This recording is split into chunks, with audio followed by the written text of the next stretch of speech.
Hello, അപ്പോൾ നമ്മൾ ഇന്നത്തെ പരിപാടി തുടങ്ങുന്നത് ഡേ ഇൻ മൈ ലൈഫാണ്. പക്ഷെ ഡേ ഇൻ മൈ ലൈഫ് എന്ന് പറഞ്ഞപ്പം നമുക്ക് രാവിലെ വീട്ടിൽ വെച്ച് തുടങ്ങാൻ പറ്റിയില്ല, താമസമായി ഒത്തിരി ഒന്ന് ഉറങ്ങിപ്പോയി. അതുകൊണ്ട് നമുക്കിന്ന് രാവിലെ വീട് തൊട്ട് എടുക്കാൻ പറ്റിയില്ല.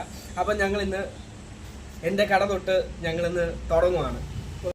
നമുക്ക് രാവിലെ ഒരു വർക്ക് കിട്ടിയിട്ടുണ്ട്. അപ്പോൾ രാവിലെ ഒരു സാംസങ്ങിൻ്റെ A20 എന്ന് പറഞ്ഞ മോഡലാണ്. ഇത് നെറ്റ്വർക്ക് ഇഷ്യൂ ആയിട്ട് വന്നതാണ്, അതൊന്നൊന്ന് റെഡിയാക്കണം. അപ്പം നമ്മുടെ പരിപാടി തുടങ്ങി. നമ്മുടെ നെറ്റ്വർക്ക് ഇഷ്യൂ എല്ലാം റെഡി ആയിട്ടുണ്ട്. അപ്പോൾ അതിൻ്റെ ഇടയ്ക്ക് റീൽസ് കഴിച്ചു.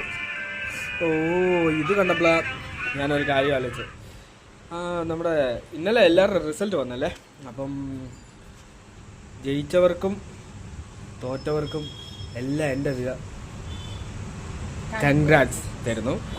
തോറ്റവർ വിഷമിക്കണ്ട, ഈ തോറ്റതിൽ നിന്നാണ് നമ്മൾ മുന്നേറുന്നത് കേട്ടോ. അപ്പം തോറ്റവരാരും വിഷമിക്കണ്ട. ഇനി അടുത്ത പ്രാവശ്യം നമുക്ക് എഴുതാൻ എക്സാം എഴുതുന്ന സമയത്ത് നല്ല വൃത്തിക്ക് എഴുതുക, അതിനനുസരിച്ച് നല്ല മാർക്കെല്ലാം വാങ്ങിക്കാം. അപ്പം അതിന് ഞാൻ കൺഗ്രാജുലേഷൻ.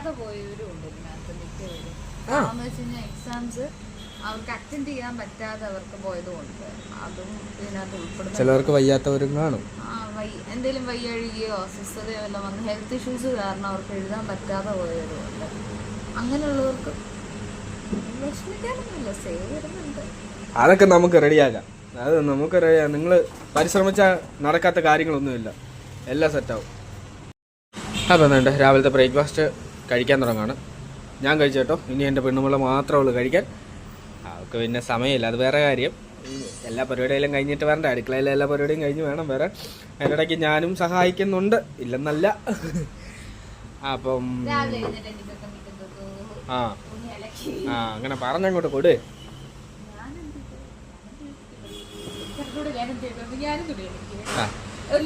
അപ്പോൾ രാവിലെ അവളുടെ ബ്രേക്ക്ഫാസ്റ്റ് തുടങ്ങുവാണ്. ഞാൻ രാവിലെ കഴിച്ചിട്ട് ഇറങ്ങി. രാവിലെ ഞാൻ എല്ലാ കാര്യങ്ങളും സ്പീഡിൽ എല്ലാ കാര്യങ്ങളും ചെയ്ത് കഴിയും. ഇനി ഇത് കുറച്ച് സ്ലോ ആണ്. രാവിലെ ലിപ്സ്റ്റിക്ക് കേൾക്കണം, മേക്കപ്പ് ഇടണം, പൊട്ടിയിടണം, എന്തൊക്കെ ഇടണമെന്ന് വേണ്ടേ. ഇപ്പം ബ്രേക്ക്ഫാസ്റ്റ് ഉണ്ട്, കഴിച്ചു തുടങ്ങി. സാമ്പാറും ചപ്പാത്തിയാണ്.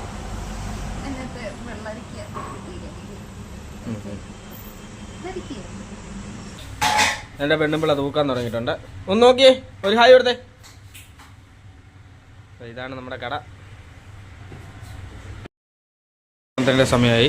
വേണ്ട അവൾ ചോറ് കഴിക്കുന്നത്, ഞാൻ ചോറ് കഴിച്ച് കഴിഞ്ഞ് വേണ്ട അമ്മയും വന്നിട്ടുണ്ട്. അപ്പോൾ എങ്ങനെയുണ്ട് ഇന്ന് ഉച്ചക്കത്തെ ഫുഡ്? എങ്ങനെയുണ്ട്? കൊള്ളാമല്ലേ? ആരുണ്ടാക്കിയാണ്ടോ കൊള്ളാമെന്ന്?